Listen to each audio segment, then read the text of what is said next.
제가 가장 기쁠 때가 언제냐면요, 시간이 지나도 그 사람이 생각이 날 때예요.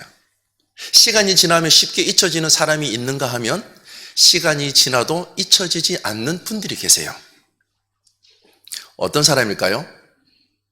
예수님을 생각나게 하는 사람. 사역을 한 지가 10년을 지났는데도 잊지 않고 가끔씩 문자를 보내주시는 권사님이 계세요. 머리가 하얀, 지금은 100세에 조금 모자라시는 분. 그런데 전화해서 딱 세 마디만 물으세요. 잘 지내시죠? 아기 잘 있죠? 들어가세요? 제가 목사 안수를 받고 교부 사역을 처음 시작하면서 만난 권사님이세요. 딱 세 마디만 물으세요. 그러면서 그때 제 마음속에 들어온 마음이 어떤 마음이었냐면, 그래, 나도 나이 들면 저 권사님처럼 살아야지. 이 마음이 제 마음속에 들어왔어요. 근데 시간이 지나도 늘 문자나 전화 1년에 꼭 2-3번 주세요. 근데 어느 순간 안 오는 거예요. 그래서 제가 전화 드렸어요. 목사님 실례지만 누구신지요? 치매가 조금 있으신 거예요. 이제 저는 기억도 못해요. 권사님 괜찮아요. 이젠 제가 기억하고 있어요. 사랑하는 여러분, 한 공간에 있지만 시간이 지나면 쉽게 잊혀져 버리는 사람들이 있습니다. 오늘 예수님은 이 땅을 사시면서 쉽게 잊혀지는 사람을 부르는 게 아니에요. 예수님이 이 땅을 살면서 쉽게 잊혀지지 않는 한 사람 한 사람을 부르셨어요. 오늘 우리가 읽은 본문을 자세히 들여다보면 예수님은 자기가 택한 자들을 부르시는 것을 볼 수 있습니다. 그 당시 제자들은 랍비를 선택하는 게 아니에요. 내가 저 랍비 따라가야 되겠다. 나도 저 랍비가 너무 좋아. 따라가야 되겠다. 선택하는 게 아니었어요. 랍비가 제자를 선택할 수 있었습니다. 택함 받은 자만이 랍비를 따를 수가 있었습니다. 그렇게 생각해 보면 여러분, 오늘 오후 예배 아무나 올 수 있는 게 아니죠. 안 그런가요? 내일 특세가 시작이 되면 다 바쁘시잖아요. 왠지 빨리 들어가야 되고 쉬어야 될 거잖아요. 근데 오늘 오후 예배에 나온 저와 여러분, 하나님이 택해 주셔서 이 자리에 나온 줄 믿습니다. 아멘. 그래서 하나님이 아무나 안 부르세요. 우리 주님이. 한 번 더 인사합시다. 우리 주님이 성도님을 택해 주셨습니다.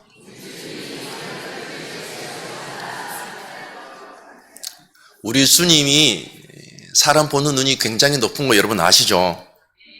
아무나 안 부르세요. 선택하셔서 주님이 어떻게 하셨는지 14절 보니까 이렇게 말씀합니다. 이에 12를 세우셨으니 이는 자기와 함께 있게 하시고. 부르셔서 먼저 사역을 하는 것이 아니라 자기와 함께 있게 하신 것을 볼 수 있습니다. 성경을 보면서 왜 주님이 함께 있게 하셨는지 깨달은 것을 말씀을 통해서 함께 나누기를 원합니다. 오늘 본문이 있기 전 마가복음 2장 1절에서 3장 12절까지 살펴보면 서기관들과 바리새인들의 5가지 논쟁이 나타납니다. 첫 번째는요, 중풍병에 걸린 자를 4명의 사람들이 메고 예수님께 나옵니다.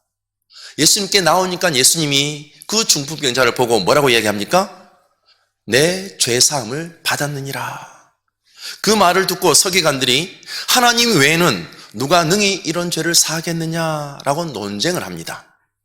두 번째는요, 알페오의 아들 레위가 세간에 앉아있는 것을 보시고 예수님이 나를 따라오너라고 말씀하세요. 세리와 죄인들이 예수님과 함께 잡수시는 것을 보고 또 어찌하여 세리와 죄인들과 함께 먹고 마시느냐 하면서 시비를 걸어요. 세 번째는요, 요한의 제자들과 바리새인들이 금식하는데 예수님과 함께한 제자들이 금식하지 않는 것을 보고 예수님께 당신의 제자들은 어떻게 해서 금식하지 않습니까? 라고 말합니다.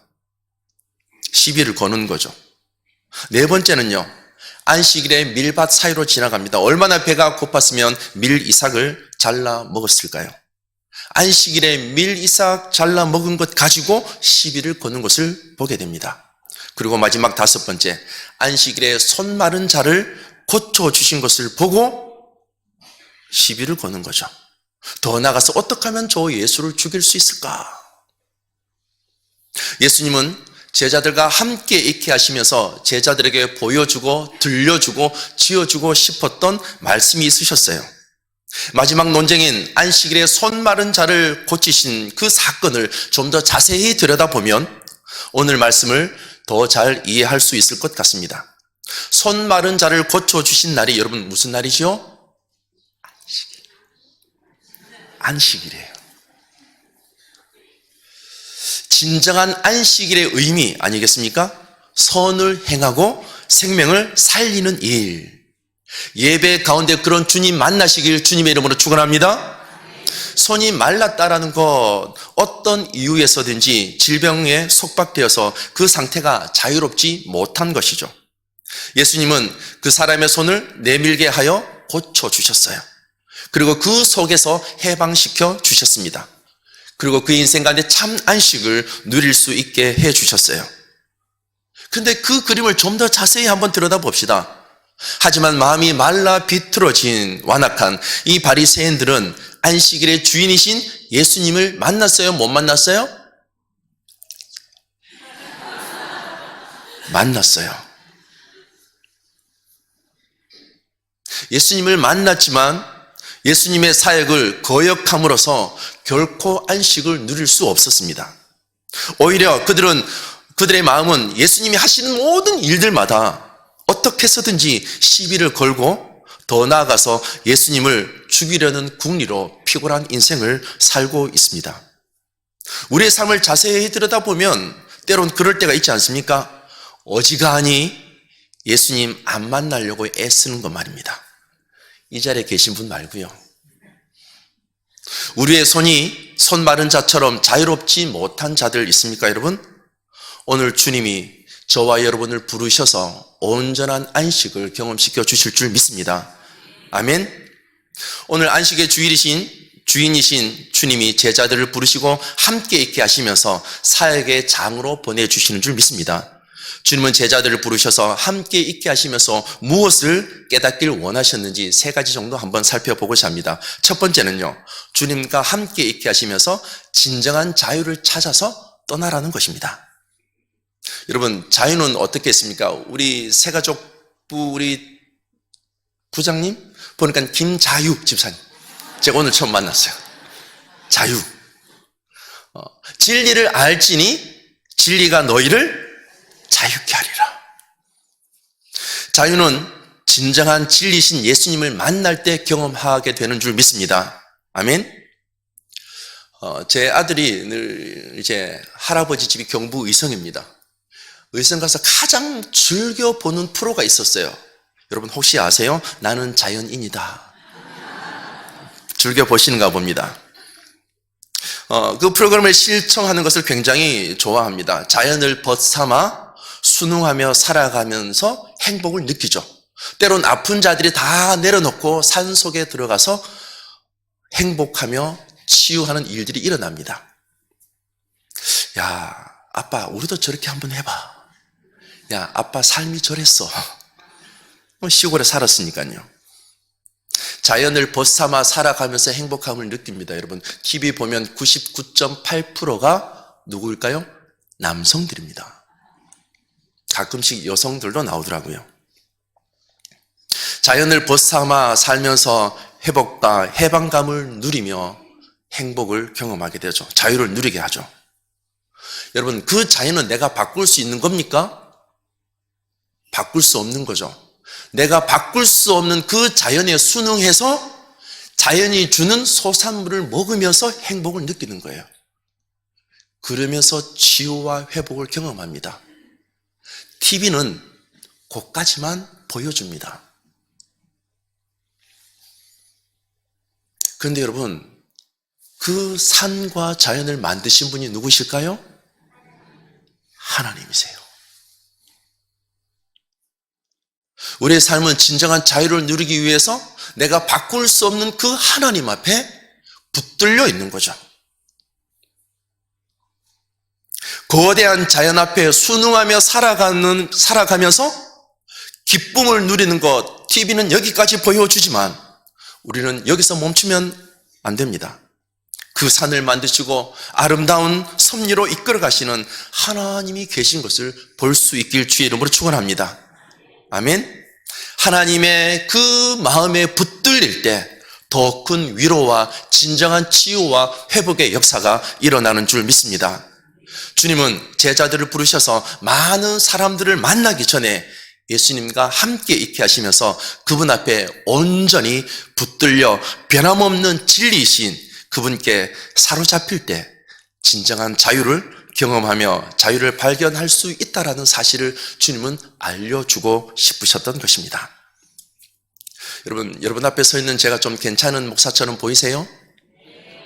감사합니다. 결혼하기 전에 저 괜찮은 사람인 줄 알았습니다. 사랑하는 사람이 있었어요. 결혼했어요, 여러분. 결혼을 하고 여기까지는 괜찮은 사람인 줄 알았습니다. 결혼해서 사니까 여러분 다투는 일도 있더라고요. 근데 다투는데 왜 다투나? 사랑해서 결혼했는데 제 마음속을 한번 들여다봤어요. 왜 다툴까? 가만히 들여다보니까요, 참 죄송한데 지기 싫은 거예요. 아내한테 지기 싫은 거예요. 지고 싶지 않은 내 마음, 자존심이죠. 자존심 때문에 사랑하기 힘든 거예요. 이 땅을 살아가는 사람들 속에는 한결같은 마음을 가지고 사는 사람들을 찾아보기 힘든 이유는 왜일까요? 결혼 초기에는 다 행복하죠. 안 그렇습니까? 결혼을 하고 시간이 지나 하나님이 생명을 주시고 태어났을 때 눈에 넣어도 아프지 않는 자녀를 보게 되죠. 그 아이가 자랍니다.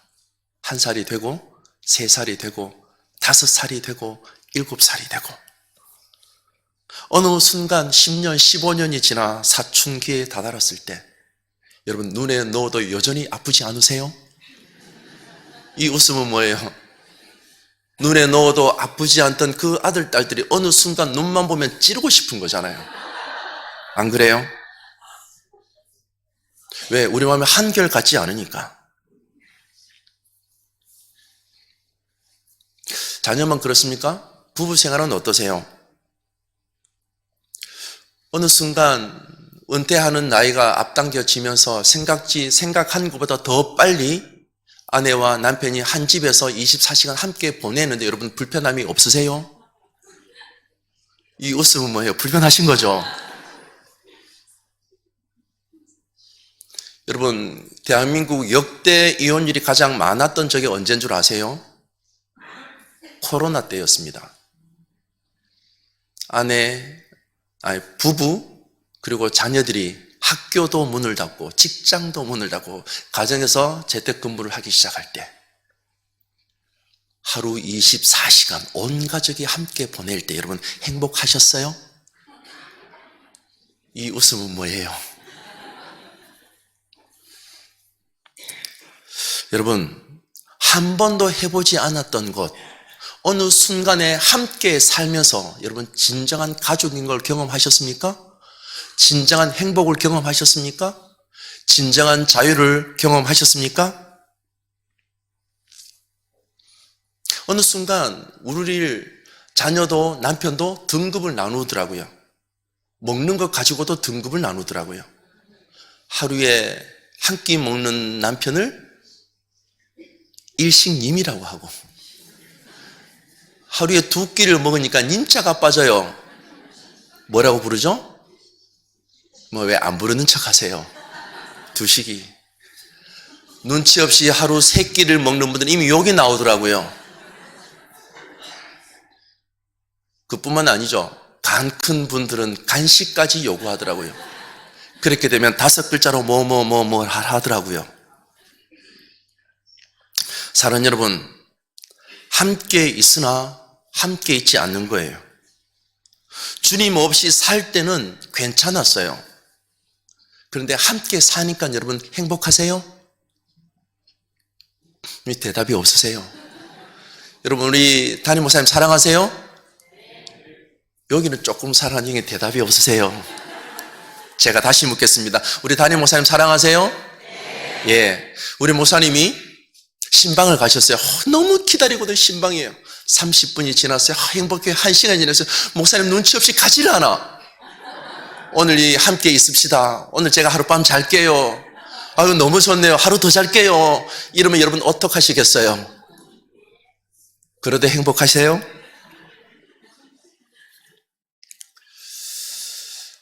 주님과 함께 살면 행복한 줄 알았는데 주님과 함께 하루 24시간 보내보니까 내 자신이 죄의 덩어리라는 것을 깨닫게 되는 거죠. 앞에서 살펴본 바리새인과 서기관들이 여러분 그랬습니다. 그들은 예수님 바로 앞에 계시는데 주님과 함께 있지 않았습니다. 마주 보는 자리에 있었지만 함께 있지 않았습니다. 우리의 삶의 중심이 어디에 있는지 살펴보라는 거죠. 여러분, 자기 중심으로 보는 모든 것이 죄입니다. 바리새인들과 서기관들은 자기 중심으로 예수님을 보고 있었습니다. 이것이 죄입니다. 주님과 함께 있게 하시면서 주님은 저와 여러분의 중심이 자기 중심에서 주님 중심으로 옮겨지기를 원하십니다. 사랑하는 여러분, 아무리 바빠도 온전한 안식일 주님과 만나면서 저와 여러분의 중심이 자기 중심에서 예수님 중심으로 옮길 수 있는 은혜가 있길 주의 이름으로 축원합니다. 아멘. 두 번째요. 주님은 제자들을 부르셔서 자기와 함께 있게 하시면서 주님의 마음으로 자기 자신을 보라는 것입니다. 여러분, 우리의 중심이 주님의 중심으로 옮겨졌다면 옮겨진 중심으로 자기 마음을 볼 수 있어야 합니다. 모든 논쟁의 출발점은 어디일까요? 사람의 마음입니다. 가정에서 싸우는 이유 왜일까요? 자기 중심으로 보기 때문에 그렇습니다. 부부가 싸우는 이유, 부모와 자녀가 싸우는 이유. 그런데 이 말씀을 마가복음을 또 자세히 들여다보면 3장까지 논쟁을 마칩니다. 4장 전체를 다루고 있는 게 무엇이냐면 밭의 비유입니다. 마음인 거죠. 그 마음의 밭이 여러분 어떻게 표현됩니까? 길가밭, 가시밭, 돌짝밭, 옥토로 나누어집니다. 사랑하는 여러분, 저와 여러분의 마음은 어떤 밭이세요? 우리의 마음밭이 여러분 무엇으로 가득 차 있는지 들여다볼 수 있는 은혜가 있길 주의 이름으로 축원합니다. 우리는 늘 상대를 가리킬 때, 잘못한 것을 가리킬 때 어떻게 표현합니까? 니 좀 잘해라. 그게 뭐냐고. 근데 여러분 손가락을 자세히 들여다보세요. 하나님이 보고 계세요. 그죠? 상대편이 잘못한 건 하나예요. 내 눈에만 보이는 거죠. 근데 진짜 봐야 될 건 뭐예요? 내 마음. 마음을 들여다보라는 거예요. 자기 자신을 보라는 거예요. 최소한 몇 번 정도요? 3번. 내가 화내고 싶을 때, 내가 원망하고 싶을 때, 내가 왜 이러지? 내가 왜 이러지? 내가 왜 이러지? 들여다보라는 거예요. 주님의 마음으로 자신을 살피라는 것입니다. 어거스틴은 고백록에서 이렇게 말합니다. 자신의 중심은 곧 나의 사랑이다 라고 말합니다. 사람은 사랑하는 것을 향해서 마음의 무게가 옮겨집니다. 마음의 무게가 옮겨졌으면 옮겨진 마음으로 모든 것을 보기 시작할 수 있길 주님의 이름으로 축복합니다. 사랑하는 여러분, 나의 마음은 무엇으로 가득 차 있습니까? 어거스틴은 이렇게 말합니다. 내가 욕망하는 바가 곧 기도라고 말합니다. 아무리 입으로 거룩한 기도를 한다 하더라도 마음속의 욕망은 거짓말을 할 수 없다는 것입니다. 주님은 자신과 함께 있게 하시면서 자신의 마음밭이 어떤 밭인지를 살펴보라는 것입니다. 나의 마음밭은 길가밭인가? 아니면 가시밭인가? 아니면 돌짝밭인가? 아니면 옥토인가? 성경에서 마음을 가지고 한 장을 말씀하고 있다면 우리는 깊이 한번 생각해 보아야 합니다. 사랑하는 여러분, 마음이 바뀌면 욕망이 바뀝니다. 욕망이 바뀌면 삶이 바뀌는 것을 볼 수 있습니다. 신앙생활을 20년 하신 권사님이 이렇게 고백하시더라고요. 남편이 암에 걸려서 병원에서 검사를 받고 돌아오는 길이었어요. 얼마나 많이 놀랬겠습니까? 이제 남편이 운전해 주는 그 차를 타고 오면서 자신의 마음 속에 이런 마음이 들더라는 거예요. 이제 남편이 아픈데 누가 대신 운전해 주지? 남편이 죽으면 내가 어떻게 살아가지? 뭘 먹고 살지? 그러면 나의 노년은 어떻게 될까? 이러면서 별별 생각이 들더라는 거예요. 그러면서 곰곰이 어느 마음속에 굉장히 부끄러운 하나님이 부끄러운 마음을 비춰주시더래요. 남편이 아픈데도 자신만 생각하고 있는 그 모습을 비춰주시더라는 거예요. 남편은 아픈데 자신만 생각하는 자신을 보면서 날라리 권사한 것 같아요 라고 저에게 말씀하시더라고요. 사랑하는 여러분, 아픈 남편보다 자신만 생각하는 자기 자신을 보고 놀란 그 권사님이 하나님 앞에 그 자신의 마음이 들키고 나니까 이렇게 고백하는 거예요. 하나님, 제가 요것밖에 안 됩니다. 이게 제 마음입니다. 하나님 앞에 들킨 그 마음을 솔직하게 고백하게 되었습니다. 그런 마음을 고백하고 나니까 남편을 위해서 하나님이 새로운 마음을 부어주시더래요. 지금까지 나를 위해, 가족을 위해 평생 고생한 남편 위해 내가 지금까지 해왔던 것보다 지금 앞으로 남편을 위해 할 수 있는 최고의 섬김을 위해서 밥을 짓고 국을 만들어서 남편을 섬겨야 되겠다. 그 마음을 하나님이 부어주시더래요. 사랑하는 여러분, 우리 마음의 눈이 주님의 마음의 눈으로 보기 시작할 때 저는 우리의 생각이 달라질 줄 믿습니다. 생각이 달라지면 마음이 달라지고, 마음이 달라지면 우리의 욕망이 달라지고, 욕망이 달라지면 새로운 삶을 살아가게 될 줄 믿습니다. 아멘. 저와 여러분의 삶이 주님의 그 눈으로 보기 시작할 때 여러분, 더 놀랍고 아름다운 행복의 역사가 저와 여러분의 삶 가운데 아름답게 펼쳐지길 주의 이름으로 축원합니다. 세 번째는요, 주님은 제자들을 부르셔서 자기와 함께 있게 하시면서 주시는 그 능력으로 전도하게 하셨습니다. 우리 3장 14절 15절 말씀 우리 함께 읽어볼까요? 14절 15절 말씀입니다. 시작. 이에 12를 세우셨으니 이는 자기와 함께 있게 하시고 또 보내사 전도도 하며 귀신을 내쫓는 권능도 가지게 하려 하심이로라. 아멘. 아멘. 주님은 우리를 보내시면서 주님의 가치로 살길 원하세요. 나와 함께 하시는 그 하나님, 임마누엘의 하나님, 어떻게 해요? 저와 여러분의 삶이 전도의 삶이 되길 원하십니다. 마음의 눈으로 자신을 들여다보고 나면 저와 여러분의 삶이 하나님의 그 맞춰놓은 그 기준의 삶으로 살아가길 하나님은 원하세요. 이제 내가 사는 것이 아니요 오직 내 안에 주님이 맡겨주신 그 자들을 사랑하되 끝까지 사랑하고 자비를 베풀며 살아가길 원하시는 거죠. 그래서 사도 바울은 갈라디아서 2장 20절에서 이렇게 고백합니다.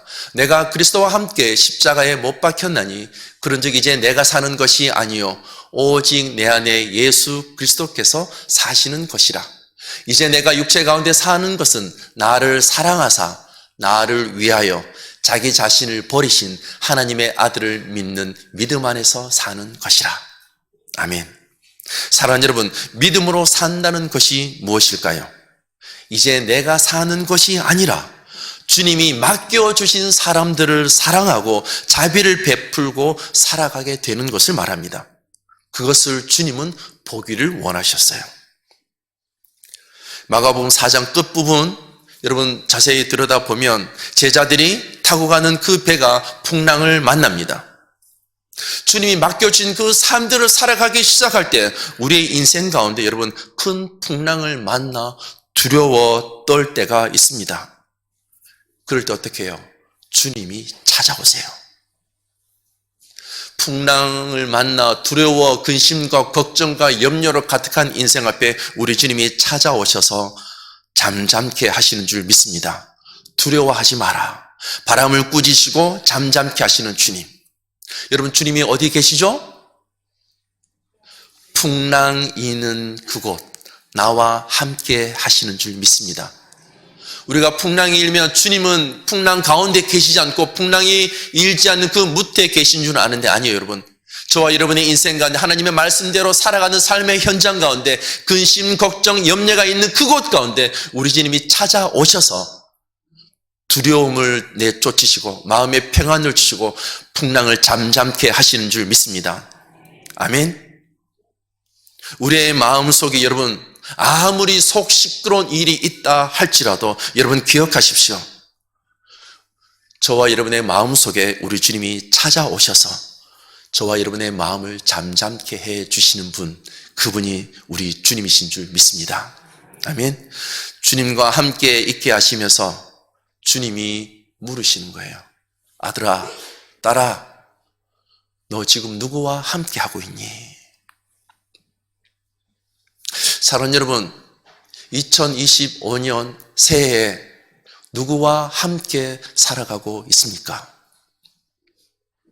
그냥 눈을 뜨면 아무도 없는데 믿음의 눈을 뜨면 우리 주님이 계신 줄 믿습니다. 아멘. 저희 인생 가운데서도 큰 풍랑이 여러분 불었습니다. 저희 가정에 자녀들이, 형제들이 많습니다. 누나, 저, 그리고 더불어 주신 동생, 남동생, 6남매가 있습니다. 아버지는 시골에서 농사를 지으시면서 너네 공부할래, 직장 다닐래 물으셨어요. 공부할래요. 아버지가 잘못 딜하신 거죠. 그래서 늘 농사 지어서 자녀들 6남매 뒷바라지 하시는데 힘이 드신 거예요. 늘 새벽이 날이 새기 전에 큰 방에서 이 작은 방에 들려오는 소리가 있어요. 아버지가 어머니를 부르세요. 자야, 자들 왔는데 다음은 얼마나 더 줘야 되지 않냐고. 27가구가 사는 그 동네에 저희보다 못 사는 가정 3가정 빼고 이 집, 저 집 돈을 빌렸어요. 그래서 이번에는 저 집 빌리고 다음번에는 다른 집에 더 많이 빌려서 먼저 빌린 집 갚아주고 나머지를 가지고 갔어요. 뭐 이 집 저 집 안 되면 농협 이렇게 막 많이 빌려 은행권도 빌리고 이 생활을 15년 저는 안 할 줄 알았는데 저도 그러고 있더라고요. 돈을 가지고 가는 누나가 그렇게 싫었는데 저도 어느 순간 부모님의 돈을 가지고 가더라고요.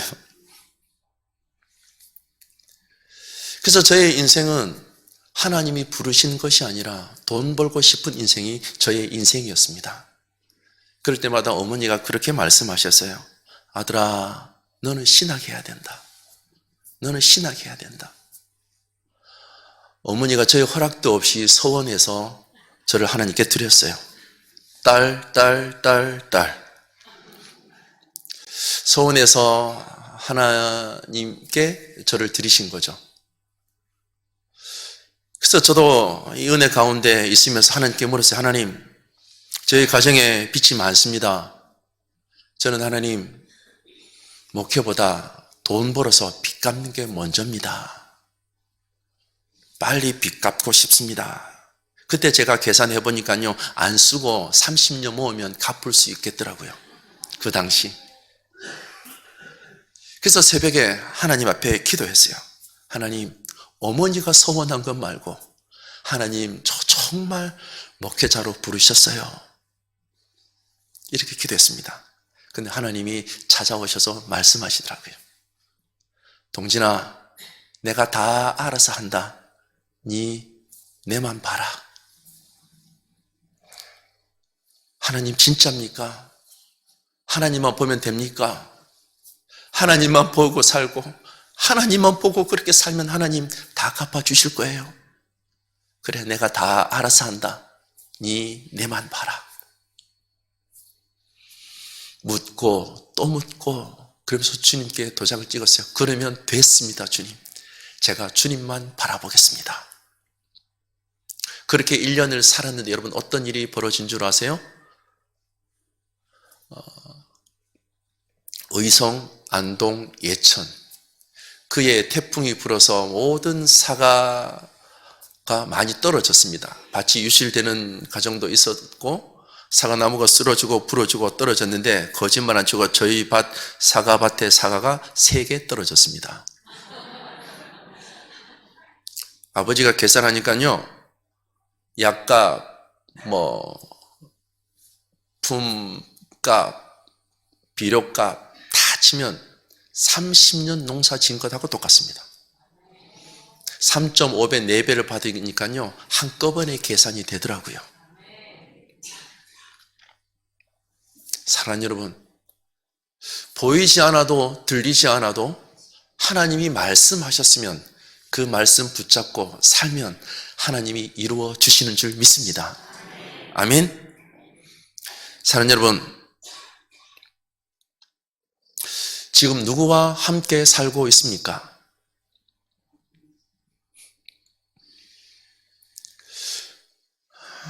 주님이 우리와 함께 있기 때문에 우리는 고아가 아닙니다. 그분이 우리를 부르셨기에 우리는 그분을 하나님 아버지라고 부릅니다. 이 땅의 모든 아버지는 한계를 가지고 있으나 하나님 아버지는 한계가 없는 줄 믿습니다. 하나님은 우리에게 모든 것 주시려고 우리를 불러주시는 줄 믿습니다. 아멘. 그래서 사도 바울은 고린도후서 6장 9절 10절에서 이렇게 말씀합니다. 무명한 자 같으나 유명한 자요, 죽은 자 같으나 보라 우리가 살아있고, 징계를 받는 자 같으나 죽임을 당하지 아니하고, 근심하는 자 같으나 항상 기뻐하고, 가난한 자 같으나 많은 사람을 부유하게 하고, 아무것도 없는 자 같으나 모든 것을 가진 자로다. 아멘. 그 로마서 8장 32절 사도 바울은 또 이렇게 고백합니다. 하나님이 우리를 얼마나 사랑하시는지요. 자기 아들을 아끼지 아니하시고 모든 것을 내어주신 그 하나님께서 그 아들과 함께 모든 것을 우리에게 주시지 않겠느냐. 우리에게 모든 것 주시려고 저와 여러분을 불러주신 줄 믿습니다. 아멘. 사랑하는 여러분, 주님은 우리와 함께 살면서 내가 드러나는 것이 아니라 나와 함께 하신 하나님을 드러내는 인생인 줄 믿습니다. 아멘.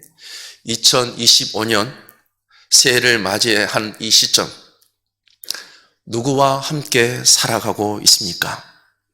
아니면 혹 10년, 20년 살아오면서 전혀 다른 생각을 하고 전혀 다른 마음을 가지고 살아가고 있는 이 시대 앞에 사랑하는 여러분, 나는 누구와 함께 살고 있는가? 우리 주님이 물으세요. 아들아, 딸아, 너 지금 누구와 함께 살고 있니? 주님과 함께 살면서 우리는 주님의 마음을 날마다 살펴야 합니다. 매 순간순간 들여다보아야 합니다. 자기 중심으로 살아가고 있는지 아니면 주님 중심으로 살아가고 있는지 말입니다. 그리고 자신의 마음을 살피며 남을 긍휼히 여기고 진정한 삶의 안식과 생명을 전해주는 저와 여러분 되시길 주의 이름으로 축원합니다. 그래서 저와 여러분의 삶이 이 은혜의 교회를 통해서 새로운 생명의 역사가, 새로운 삶의 기준이 바뀌는 은혜가 있길 주의 이름으로 축원합니다. 모두가 안 된다, 힘들다 다 내려놓은 이 시대 앞에 새벽을 깨우며 비상하는 은혜가 있길 주의 이름으로 축원합니다. 아멘. 쉼 없이 살아가는 이 시대 앞에 사는 여러분, 아무리 바빠도, 아무리 힘들어도, 아무리 낙심이 되어도 우리 주님과 함께 살면서 한날 한평생 가장 아름답고 값진 인생 만들어가는 저와 여러분들 되시길 주의 이름으로 축원합니다.